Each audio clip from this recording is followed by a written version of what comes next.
ಕಳೆದ ಕೆಲವು ದಿವಸಗಳ ಈಚೆಗೆ ನಮ್ಮ ಸೋಷಿಯಲ್ ಮೀಡಿಯಾದಲ್ಲಿ, ಪತ್ರಿಕೆಗಳಲ್ಲಿ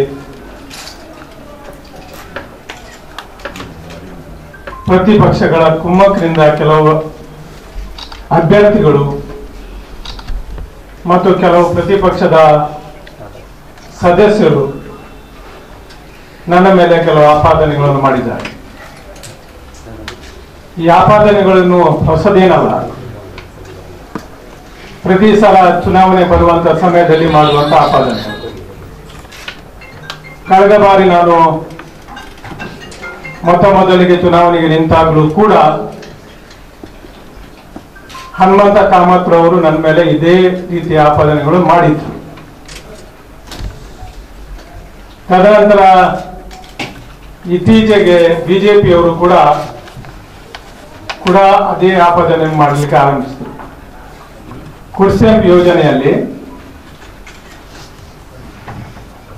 ಶಾಸಕರಾದ ಜೆ.ಆರ್. ಲೋಬರ್ ಅವರು ಅಧಿಕಾರದಲ್ಲಿರುವಾಗ ಅವ್ಯವಹಾರ ನಡೆಸಿದ್ದಾರೆ.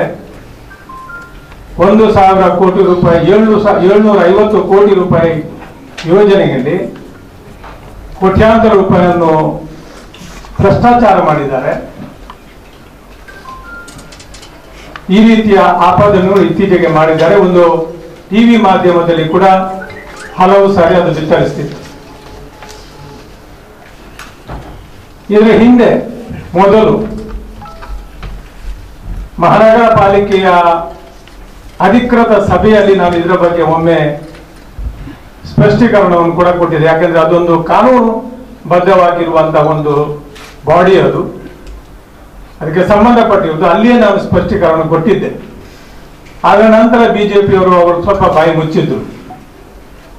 ಆದರೆ ಈ ಸಾರಿ ಯಾವುದೇ ರೀತಿಯ ಬೇಸಿಸ್ ಇಲ್ಲದೆ ನನ್ನ ಮೇಲೆ ಆಪಾದನೆಯನ್ನು ಮಾಡಿದ್ದಾರೆ. ಆ ಕಾರಣದಿಂದ ಇದರ ಮೇಲೆ ನಾನು ಸ್ಪಷ್ಟೀಕರಣವನ್ನು ತಮ್ಮ ಮಾಧ್ಯಮದ ಮುಖಾಂತರ ಕೊಡಲು ಬಯಸ್ತೇನೆ. 1999ರಿಂದ 2003ರವರೆಗೆ ಮಂಗಳೂರು ಮಹಾನಗರ ಪಾಲಿಕೆ ಆಯುಕ್ತರಾಗಿ ನಾನು ಕೆಲಸ ನಿರ್ವಹಿಸಿದ್ದೆ. 2003 ಜೂನ್ನಲ್ಲಿ ನಾನು ಮಹಾನಗರ ಪಾಲಿಕೆಯ ಕಾರ್ಯಕ್ಷೇತ್ರದಿಂದ ನನ್ನನ್ನು ಬಿಡುಗಡೆಗೊಳಿಸಲಾಗಿತ್ತು. ನಾನು ಆಯುಕ್ತನಾಗಿರುವಂತಹ ಸಮಯದಲ್ಲಿಯೇ ಅದರ ಮೊದಲು ಸುಮಾರು 2000 ಇಸ್ವಿಯಿಂದ ಕುಡ್ಸೆಂ ಯೋಜನೆ ಆರಂಭವಾಯಿತು. ನನ್ನ ಮೊದಲು 2 IAS ಅಧಿಕಾರಿಗಳು ಈ ಯೋಜನೆಯ ನಿರ್ದೇಶಕರಾಗಿದ್ದರು. ತದನಂತರ ಜೂನ್ ಅಂತ್ಯದಲ್ಲಿ, ಅಂದ್ರೆ ಜುಲೈ 2003ರಲ್ಲಿ ನಾನು ಈ ಯೋಜನೆಯ ನಿರ್ದೇಶಕನಾಗಿ ಅಧಿಕಾರವನ್ನು ಸ್ವೀಕರಿಸಿದೆ. ನಾನು ಅಧಿಕಾರವನ್ನು ಸ್ವೀಕರಿಸುವ ಮೊದಲು, ಅಂದರೆ ಜನವರಿ 2003ಕ್ಕೆ ಕರ್ನಾಟಕ ಸರ್ಕಾರ ಒಂದು ಅಧಿಕೃತ ಆದೇಶವನ್ನು, ಸರ್ಕಾರಿ ಆದೇಶವನ್ನು ಮಾಡಿ ಅದರ ಪ್ರತಿಯನ್ನು ನಾನು ತಮಗೆ ಒದಗಿಸಿದೆ. designating the Mangalore City Corporation, Mangalore, as implementing agency for execution of Mangalore City component under the Kudsem project. ಈ ಆದೇಶದ ಪ್ರಕಾರ ಇಡೀ ಯೋಜನೆಯ ಅನುಷ್ಠಾನಾಧಿಕಾರಿ ಮಂಗಳೂರು ಮಹಾನಗರ ಪಾಲಿಕೆ. ಆ ಸಮಯದಲ್ಲಿ ಸುಮಾರು 350 ಕೋಟಿ ರೂಪಾಯಿಯನ್ನು ಮಂಗಳೂರು ಮಹಾನಗರ ಪಾಲಿಕೆಗೆ ಮೀಸಲಿಟ್ಟಿತ್ತು. ಉಳಿದ ಹಣವನ್ನು 3 ಜಿಲ್ಲೆಗಳ ಇತರ 9 ನಗರಗಳಿಗೆ ಮೀಸಲಿಟ್ಟಿತ್ತು. ಈ ಆದೇಶದಲ್ಲಿ ಸ್ಪಷ್ಟವಾಗಿ ಹೇಳ್ತೇನೆಂದ್ರೆ, ಅದಕ್ಕೆ ಸಪರೇಟ್ ಎಂಜಿನಿಯರಿಂಗ್ ಸೆಲ್ ಅನ್ನು ನಿರ್ಮಾಣ ಮಾಡಿತ್ತು. 3 ಎಕ್ಸಿಕ್ಯೂಟಿವ್ ಇಂಜಿನಿಯರ್, 1 ಸೂಪರ್ಡೆಂಟ್ ಇಂಜಿನಿಯರ್, ಹೀಗೆ ಸಪರೇಟ್ ಸೆಲ್, ಎಂಜಿನಿಯರಿಂಗ್ ಸೆಲ್ ಅನ್ನೇ ಮಾಡಿದ್ರು. ಆದರೆ ಆ ಸೆಲ್ ಕನ್ಸಲ್ಟೆಂಟ್ಸ್ ಗಳ ಜೊತೆಯಲ್ಲಿ ನಮ್ಮ ಡಿಸೈನಿಂಗ್ ಕನ್ಸಲ್ಟೆಂಟ್ಸ್ ಮತ್ತು ಇಂಟರ್ನ್ಯಾಷನಲ್ ಸೂಪರ್ವೈಸಿಂಗ್ ಕನ್ಸಲ್ಟೆಂಟ್ಸ್ ಅವರ ಜೊತೆಯಲ್ಲಿ ನಿರಂತರವಾದ ಒಂದು ಸಂಪರ್ಕ ಇಡಬೇಕಾದ ಕಾರಣದಿಂದ ಮತ್ತು ಆ ಕನ್ಸಲ್ಟೆಂಟ್ಸ್ಗಳು ಕೆಇಡಿಎಫ್ಸಿ ಕಚೇರಿಯಲ್ಲಿ ಎಲ್ಲ 10 ನಗರಗಳಿಗೂ ಕೂಡ ಇರುವ ಕಾರಣದಿಂದ ಅವರಿಗೆ ಒಂದು ಬೇರೆನೇ ಒಂದು ಸ್ಥಳವನ್ನು ಆ ಸೆಲ್ಗೆ ಕೆಇಡಿಎಫ್ಸಿ ಕಚೇರಿಯಲ್ಲಿ ಒದಗಿಸಲಾಗಿತ್ತು. ಕೆಇಐಡಿಎಫ್ಸಿಯ ಕೆಲಸ ಏನಾಗಿತ್ತು ಅಂದ್ರೆ, ಆಯುಕ್ತರು ಮತ್ತು ಆ ಎಂಜಿನಿಯರಿಂಗ್ ಸೆಲ್ನವರು ಏನು ಇಂಪ್ಲಿಮೆಂಟ್ ಮಾಡ್ತಾರೆ, ಏನು ಬಿಲ್ ಅನ್ನು ಕಂಪ್ಲೀಟ್ ಆಗಿ ರೇಸ್ ಮಾಡ್ತಾರೆ, ಅಷ್ಟು ಹಣವನ್ನು ಮಾತ್ರ ವರ್ಗಾವಣೆ ಮಾಡುವಂತ ಜವಾಬ್ದಾರಿ.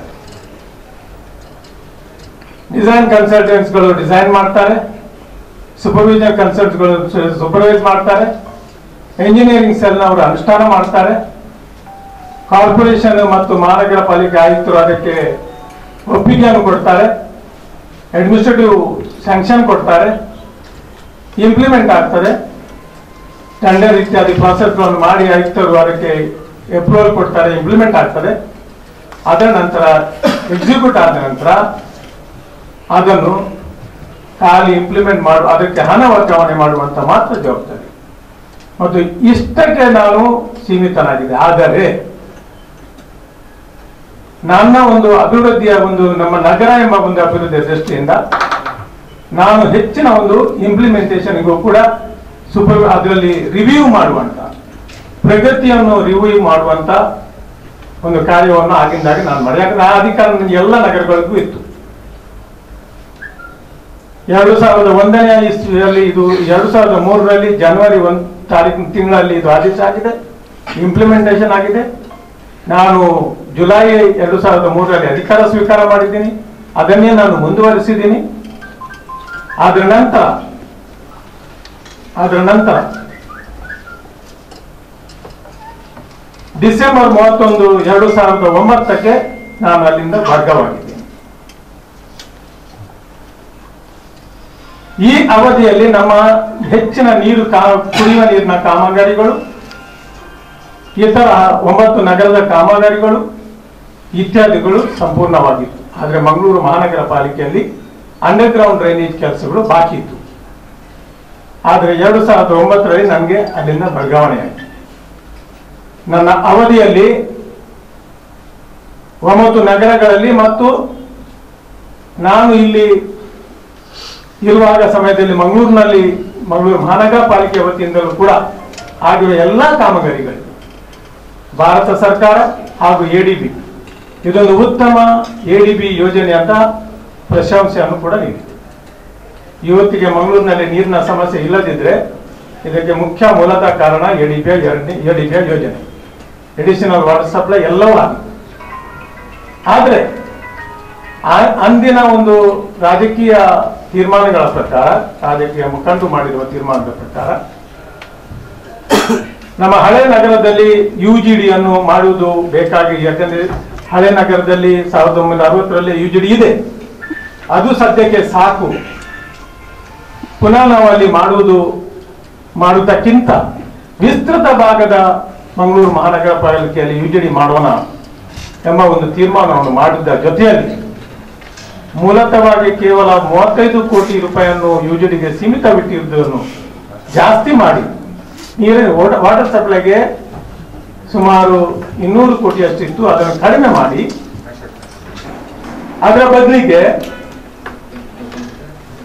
135 ಕೋಟಿ ರೂಪಾಯಿಯನ್ನು 35 ಕೋಟಿಯಿಂದ 135 ಕೋಟಿಗೆ ಸುಮಾರು 100 ಕೋಟಿ ರೂಪಾಯಿಯನ್ನು ಜಾಸ್ತಿ ಒಳಚರಂಡಿಗೆ ಇಡಲಾಗಿನ ಶಾಸಕರು, ಮಹಾನಗರ ಪಾಲಿಕೆ ಎಲ್ಲರೂ ಸೇರಿ ಇದು ಮಾಡಿರುವ ತೀರ್ಮಾನ. ಅದರಂತೆ ವಿಸ್ತೃತ ಭಾಗದಲ್ಲಿ ಒಳಚರಂಡಿ ಮಾಡಬೇಕು ಅಂತ ನಾನು 2009ರಲ್ಲಿ ಬಿಟ್ಟೆ. ನಾನು ನಮ್ಮ ಪ್ರತಿಪಕ್ಷದವರು ಯುಜಿಡಿಯ ಸಮಸ್ಯೆ ಆಗಿದೆ ಅಂತ ಏನು ಆಪಾದನೆ ಮಾಡ್ತಿದ್ದಾರೆ, ಅದು ಸುರತ್ಕಲ್ ಕ್ಷೇತ್ರದಲ್ಲಿ ಅದು 2011, 2012, 2013ರಲ್ಲಿ ಕಾರ್ಯಗತ ಆಗಿರುವಂತಹ ಯೋಜನೆಗಳು, ಮತ್ತೆ ಕೊಡಿ ಕಾರ್ಯಗತ ಆಗಿರುವಂತಹ ಯೋಜನೆಗಳು. ನಾನು ಒಂದೇ ಪ್ರಶ್ನೆ ಪ್ರತಿಪಕ್ಷದವರಿಗೆ ಕೇಳಲಿಕ್ಕೆ ಇಷ್ಟಪಡ್ತೇನೆ. 2009ಕ್ಕೆ ನಾನು ಬಿಡುಗಡೆ ಆಗಿದ್ದೀನಿ, 2000 ಅದು ಆದೇಶ ನನ್ನಲ್ಲಿ ಇದೆ ಈಗಲೂ ಕೂಡ. 2011, 2012, 2013ರಲ್ಲಿ ಕಾರ್ಯಗತವಾಗಿರುವಂತ ಒಳಚರಂಡಿ ಕಾಮಗಾರಿಗಳ ಬಗ್ಗೆ ನನಗೆ ಯಾಕೆ ನನ್ನ ಮೇಲೆ ಆಪಾದನೆ ಹೊರಿಸ್ತಾರೆ? ನಾನು ಬಿಟ್ಟು 2 ವರ್ಷ 3 ವರ್ಷಗಳ ನಂತರ ಎಕ್ಸಿಕ್ಯೂಟಿವ್ ಆಗಿರುವಂತಹ ಕಾಮಗಾರಿಗೆ ನನಗೆ ಯಾಕೆ ಜವಾಬ್ದಾರಿ ಮಾಡ್ತಾರೆ? ಒಂದು. ಎರಡನೇದ್ದು, ಸರ್ಕಾರಿ ಆದೇಶದ ಅನ್ವಯ ಇಡೀ ಮಂಗಳೂರು ನಗರದ ಯೋಜನೆಯನ್ನು ಮಂಗಳೂರು ಮಹಾನಗರ ಪಾಲಿಕೆಯ ಆಯುಕ್ತರ ಮೇಲೆ, ಅವರು DPD ಅದಕ್ಕೆ, ಅವರ ಮೇಲೆ ಅವರಿಗೆ ಪೂರ್ತಿ ಅಧಿಕಾರ ಮತ್ತು ಜವಾಬ್ದಾರಿ ಕೊಟ್ಟಾಗ ಇವರು ಯಾವುದೇ ರೀತಿಯ ಆದೇಶಗಳನ್ನು ಅಥವಾ ವಿವರಗಳನ್ನು ನೋಡದೆ ಏಕಾಏಕಿ ನನ್ನ ಮೇಲೆ ಹೇಗೆ ಆಪಾದನೆಗಳನ್ನು ಮಾಡ್ತಾರೆ? ಈ ಜನರಿಗೆ ಮಾಹಿತಿಯ ಕೊರತೆ.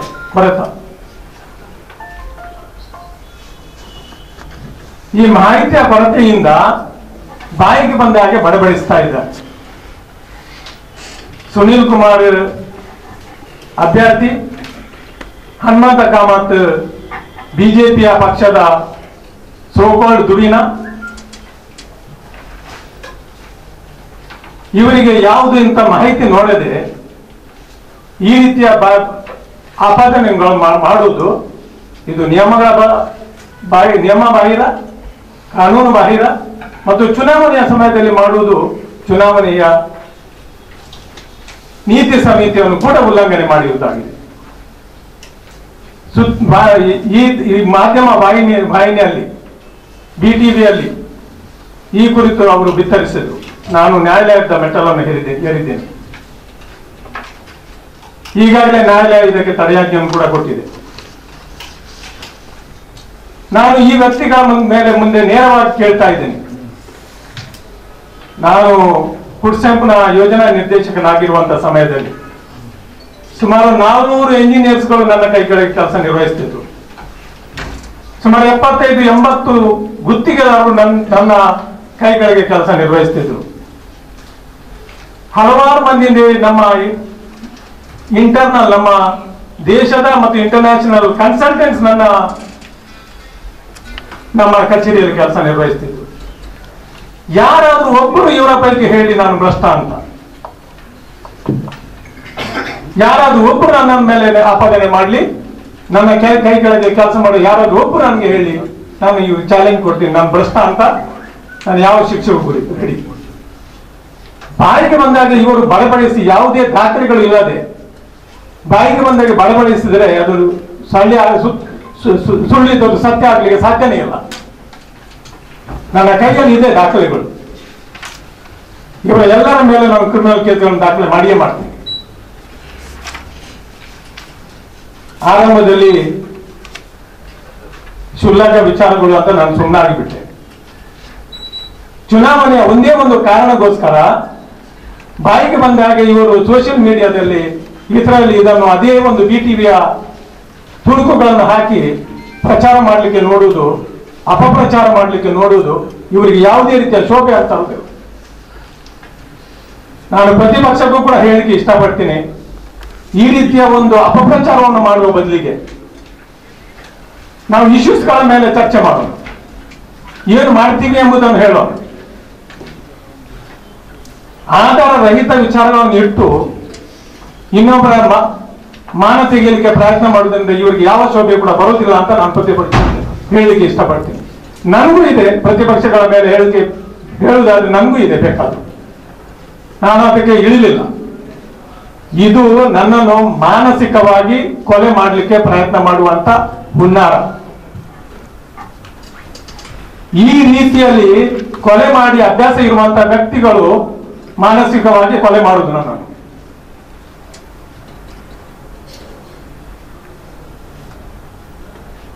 ಸ್ಪಷ್ಟವಾಗಿ ಹೇಳಿಕೆ ಇಷ್ಟ, ಇದು ಮಾನಸಿಕವಾಗಿ ಕೊಲೆ ಮಾಡಲಿಕ್ಕೆ ನೋಡುವಂತ ಹುನ್ನಾರ. ಈ ರೀತಿ ಕೊಲೆ ಮಾಡಿ ಅಭ್ಯಾಸ ಇರುವಂತಹ ವ್ಯಕ್ತಿಗಳು ನನ್ನನ್ನು ಕೊಲೆ ಮಾಡಲಿಕ್ಕೆ ಪ್ರಯತ್ನ, ಈ ಮಾನಸಿಕವಾಗಿ ಕೊಲೆ ಮಾಡಲಿಕ್ಕೆ ಪ್ರಯತ್ನ. ಇದಕ್ಕೆ ಯಾವುದಕ್ಕೂ ನಾನು ಹೆಸುವುದಿಲ್ಲ, ಹೆದರುವುದಿಲ್ಲ. ಇವರಲ್ಲಿ ದಾಖಲೆ ಇದೆ, ಲೋಕಾಯುಕ್ತಕ್ಕೆ ಕೊಡ್ಲಿ ಅಲ್ಲ, ಈವರೆಗೆ ನನ್ನ ಮೇಲೆ ಒಂದೇ ಒಂದು ಕಂಪ್ಲೇಂಟ್ ಇಲ್ಲ. ಕಳೆದ 35 ವರ್ಷಗಳ ಸರ್ಕಾರಿ ಅಧಿಕಾರಿ ಆಗಿದ್ದೆ. ಯಾವ ಕ್ಷೇತ್ರದಲ್ಲಿ ಯಾವ ಕಚೇರಿಗಳಲ್ಲಿ ನಾನು ಯಾವ ಜಿಲ್ಲೆಗಳಲ್ಲಿ ತಾಲೂಕುಗಳಲ್ಲಿ ನಾನು ಕೆಲಸ ನಿರ್ವಹಿಸಿದ್ದೀನಿ, ಇಂದಿಗೂ ಕೂಡ ನಾನು ತಲೆ ಎತ್ತಿ ಹೋಗ್ತಾ ಇದ್ದೀನಿ. ಆ ಜನ ನನ್ನನ್ನು ಗೌರವದಿಂದ ನೋಡ್ತಾರೆ. ಇವರಲ್ಲಿ ನನ್ನ ಮೇಲೆ ಆಪಾದನೆ ಇತ್ತೆ, ನಾನು ಭ್ರಷ್ಟಾಚಾರ ಮಾಡಿದ್ದೀನಿ, ಕೋಟಿಗಟ್ಟಲೆ ಹಣವನ್ನು ತಿಂದಿದ್ದೀನಿ ಅಂತ ಇವರ ಹತ್ರ ಸ್ವಲ್ಪ ದಾಖಲೆ ಇದ್ರೆ ಲೋಕಾಯುಕ್ತರಿಗೆ ಕೊಡ್ಲಿ. 9 ವರ್ಷಗಳ ನಂತರ ಹೇಡಿಗಳಾಗಿ ಈ ರೀತಿ ಮಾಡೋದು ಅದು ಒಳ್ಳೆಯದ?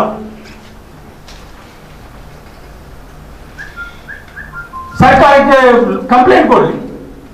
ಒಂದು ನನ್ನ ಮೇಲೆ ಆಪಾದನೆ ಅರ್ಜಿಯ ಮೇಲೆ ಫಿರ್ಯಾದಿದ್ರೆ ನಾನು ವಿಚಾರಣೆಗೆ ತಯಾರಿದ್ದೀನಿ. ಯಾವುದೇ ಆಧಾರ ಇಲ್ಲದೆ ಈ ರೀತಿ ಮಾಡುದು ಯಾವುದು ಕೂಡ ಚುನಾವಣೆಯಲ್ಲಿ ಒಳಿತಲ್ಲ ಅಂತ ಹೇಳಲಿಕ್ಕೆ ಇಷ್ಟಪಡ್ತೀನಿ. ಆದ್ರಿಂದ ಯಾವುದೇ ಚುನಾವಣೆಯನ್ನು ಮಾಡುವುದಾದ್ರೂ ಕೂಡ ನೈತಿಕ ನೀತಿಯಲ್ಲಿ ಹೋಗೋಣ. ನಮ್ಮ ನಗರ, ನಮ್ಮ ಜಿಲ್ಲೆ ಉತ್ತಮವಾದ ಜಿಲ್ಲೆಗಳು, ಬೇರೆಯವರಿಗೆ ಮಾದರಿಯಾಗಬಾರದು. Let us not hit anybody below the belt.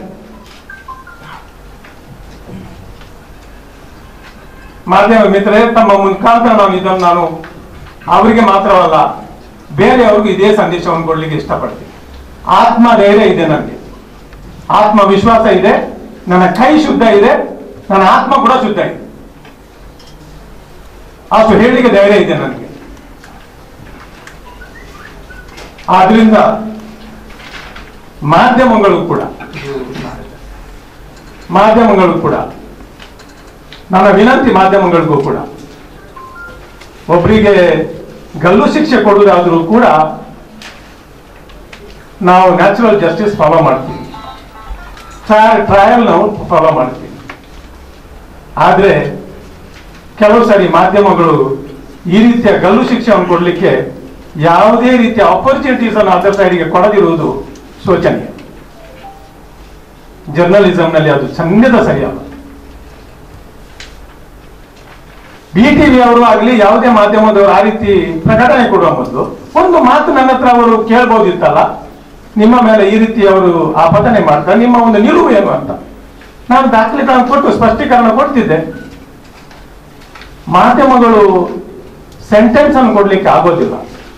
ಮಾಧ್ಯಮಗಳು ಇದ್ದ ವಿಚಾರವನ್ನು ಬಿತ್ತರಿಸಬಹುದು ಅಷ್ಟೇ. ಆದ್ರೆ BTV ಕೂಡ ಕೊಟ್ಟಿರುವಂತಹ ವಿವರ ಜರ್ನಲಿಸಂಗೆ ತಲೆ ಬಗ್ಗಿಸುವಂತದ್ದು ಅಂತ ಹೇಳ್ತೀನಿ ನಾನು.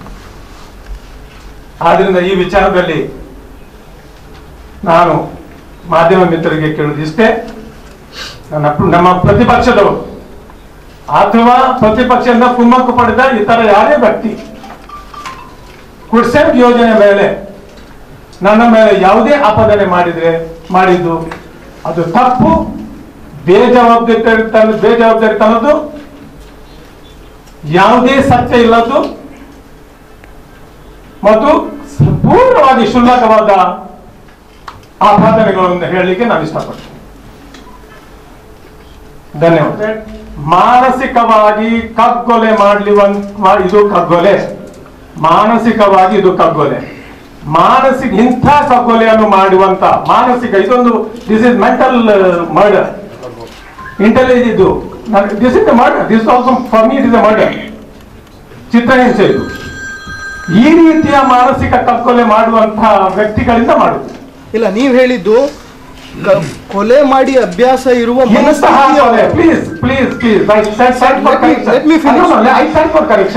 ಇಂತಹ ಕೊಲೆ ಮಾಡಿದವರು ಯೂಸ್ ಇಂತಹ, ಪ್ಲೀಸ್ ಅಂಡರ್ಲೈನ್ ದಟ್, ಇಂತಹ ಕೊಲೆ ಮಾಡಿ ಅಭ್ಯಾಸ ಇದ್ದವರು. I was clear in my mind and I used ಇಂತಹ ಕೊಲೆ ಮಾಡಿ ಅಭ್ಯಾಸ, ಮಾನಸಿಕವಾಗಿರುವಂತಹ ಕೊಲೆ, ಇಂತಹ ಕೊಲೆ ಮಾಡಿ ಅಭ್ಯಾಸ ಇದ್ದವರು. This one. Sir, we have seen many videos in your constituency where BJP leaders are going and asking vote on base of Hindutva. So how will you react to that? Do you think they are using the same strategy? See, I don't react to that. If it is, I have noted, if it is against the code of conduct, the observers will take action. I have not reacted to that. No, what is your view on how will you analyze their kind of code of conduct says ನೀತಿ ಸಂಹಿತೆ ಹೇಳ್ತದೆ ಯಾರೂ ಕೂಡ ಧರ್ಮದ ಆಧಾರದ ಮೇಲೆ ಮತವನ್ನು ಯಾಚಿಸಬಾರದು. ಒಂದು ವೇಳೆ ಕಾನ್ಸ್ಟಿಟ್ಯೂಷನ್ ಕೂಡ ಅದೇ ರೀತಿ ಹೇಳ್ತದೆ, ನಮ್ಮ ಕೋಡ್ ಆಫ್ ಕಾಂಡಕ್ಟ್ ಕೂಡ ಅದೇ ರೀತಿ ಹೇಳ್ತದೆ. ಯಾರಾದರೂ ಯಾಚಿಸಿದರೆ ಅಥವಾ ಅದು ಹಾಗೆ ಅಂತ ಅನಿಸಿದರೆ ಒಬ್ಸರ್ವರ್ಸ್ಗೆ they will take action. Sir, your party again and again says BJP is a communal party, so they are using these kind of words. Do you agree with that? See, if they have indulged into that, then I agree. If they have indulged into that, I will agree. ಈಗ ಪ್ರತಿಪಕ್ಷಗಳು